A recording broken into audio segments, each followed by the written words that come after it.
Hey guys, this is Clement3, my brother Clumpsnopoly94.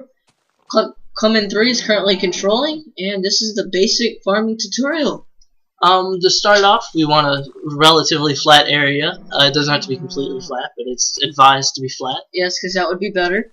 And this is actually quite a big farm. Most farms are actually about this size right here. But since this is creative and we could flatten it out pretty good, we'll take that chance and make a big farm.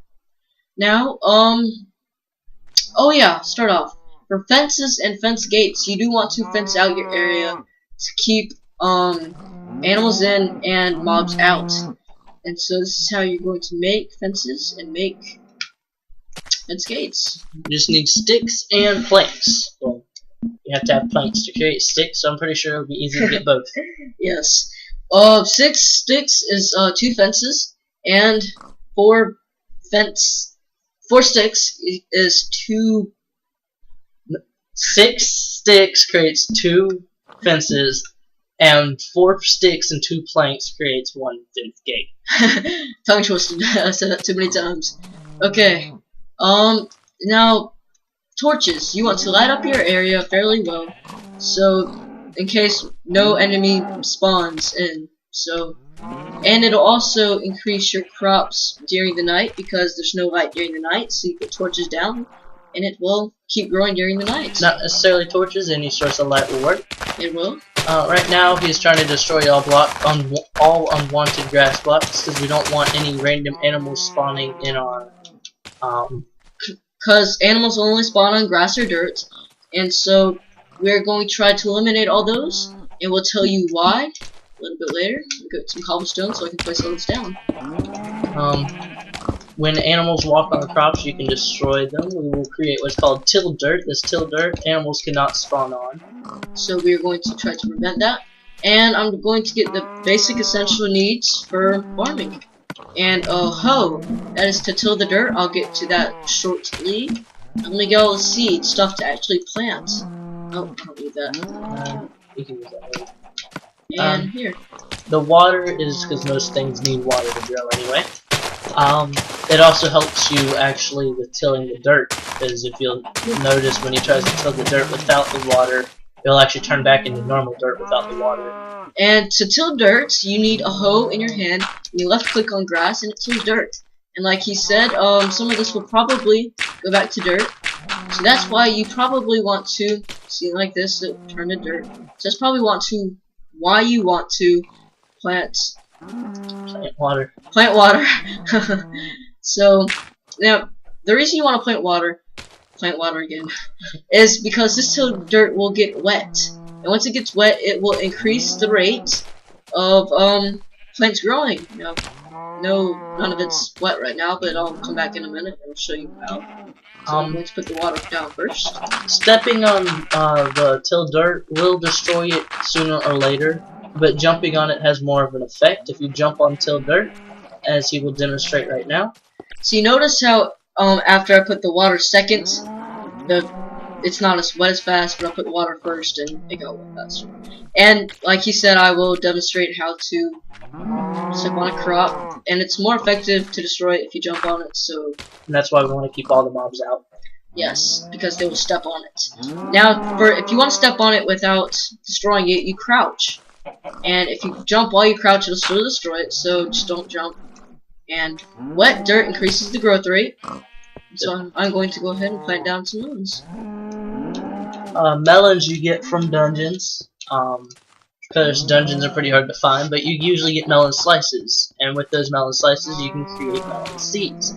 He is now planting pumpkin slices too, the pumpkin seeds. Now to plant a seed, you left click on the dirt, and this is the stem of the crop, and since it's a melon, and since it is a block, it will pop out as a block right here, right around it. It will not pop out diagonally, it will pop in front or to the sides.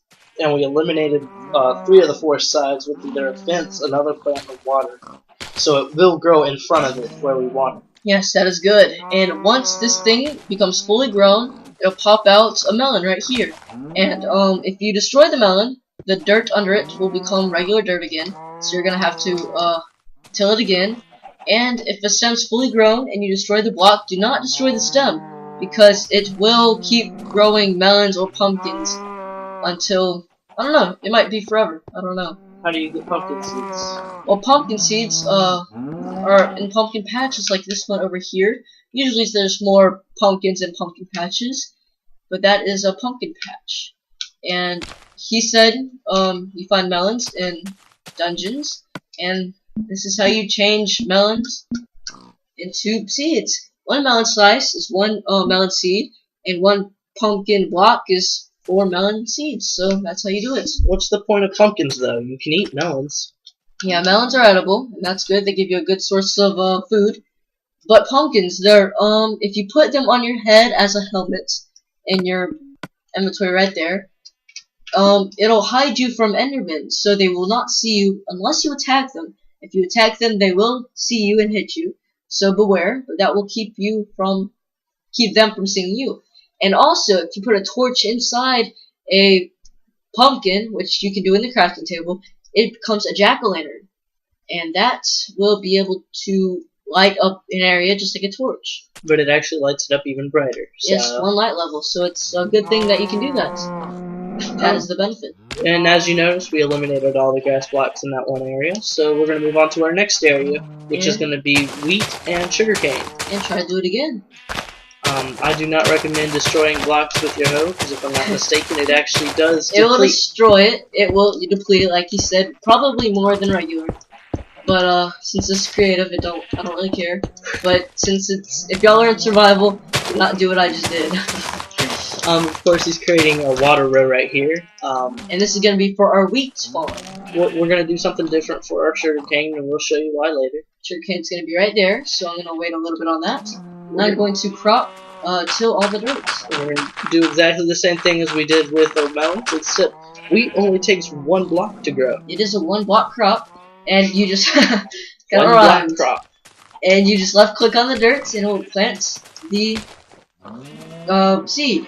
Now, how do you get wheat seeds? You can find them in tall grass right here. Now, if you don't have tall grass in your area, there is a solution. If you hit them, you will probably get seeds. But the solution is right here. It is called bone meal. To get bone meal, you need 1 bone, and it produces 3 bone meal in your inventory. But if you don't have any tall grass, you left click on a dirt block, and a whole bunch of tall grass, maybe even flowers will pop out. And so if you don't have any, that is your solution. What else can bone meal do? Bone meal can also increase the growth rate of a certain crop. So if I left click on the plant, crop right here, not the dirt, the crop, it'll pop up into a full grown stem.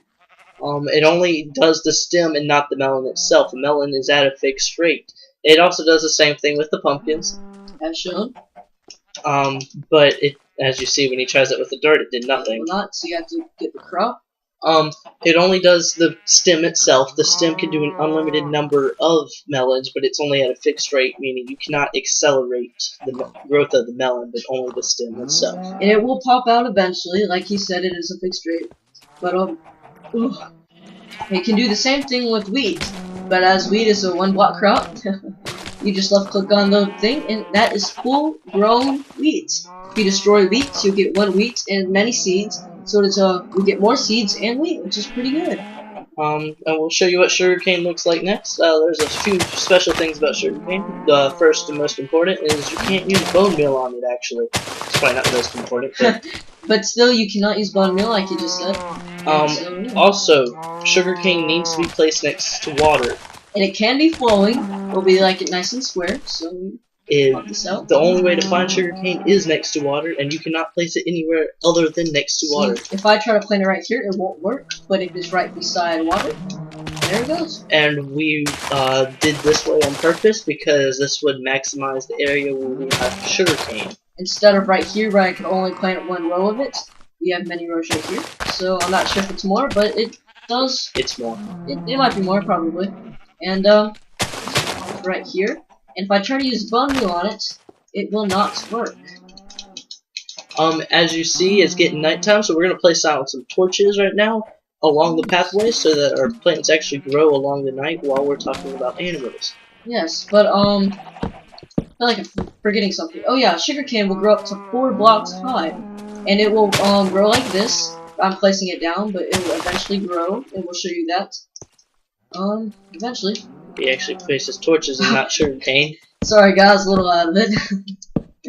So I'm going to do this on the other side too, because I don't think I can do it over here. And this is a melon block that did grow from a full-grown stem.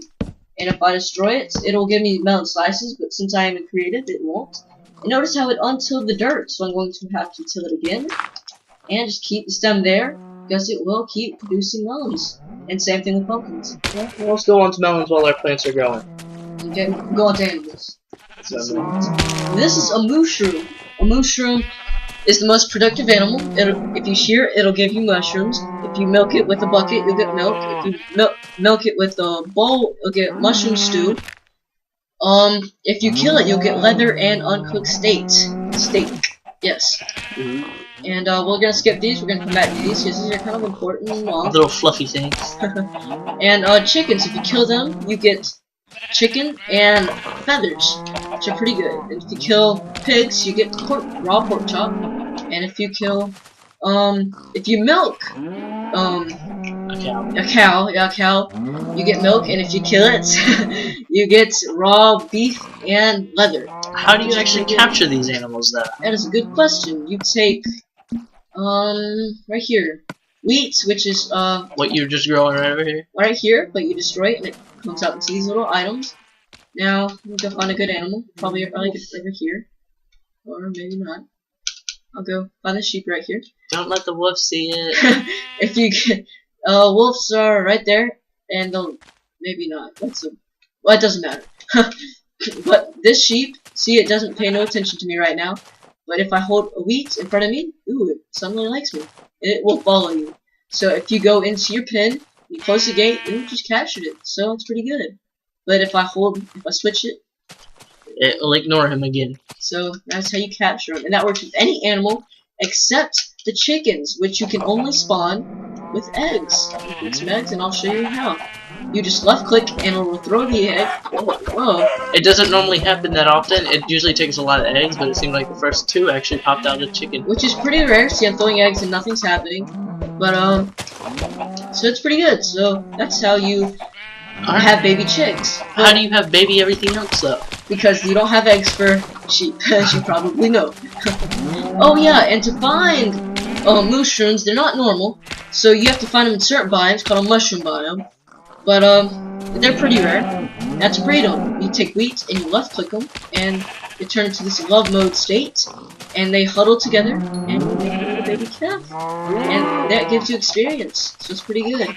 With the sheep, though, they actually, the color dependent, I guess. Let me see, let me get some dye and show you what he means. Just right here and right here. See, this is a red and a black sheep. If I breed them together, same thing as mooshrooms, it is random if whether it's red or black. See, it turned out to be black because it's totally random.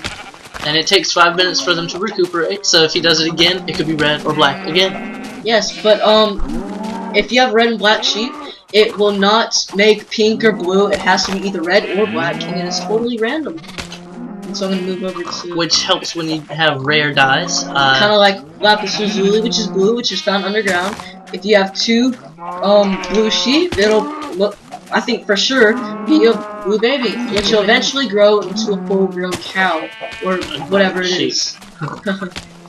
And same thing with everything else, I guess. And they huddle together, and it does give you experience. It's farming experience. One of the sad things about mooshrooms, though, is if you take shears to mooshrooms, they do not turn back into mooshrooms. I'm going to show you that now. They turn into an actual cow. Unlike sheep, when you take shears to a sheep, they will grow their wool back because, as you can see, they've been eating the dirt. Now see, right here, I just got some mushroom after I sheared this mushroom, which is now a cow, which is sad. Because mushrooms are way cooler than cows. And if you shear sheep, they'll give you probably around 3 blocks of wool, maybe 2. But oh, and see, when it eats grass, it actually regrows its wool, which is perfect. Which is usually not the first time around, but that's pretty good, I guess. And if I shear this red sheep, it is. Well, we gotta go, guys, because it's running out of time. So, I'm Clement3, this is Clement994. Please subscribe. If you have any questions, contact us. Bye.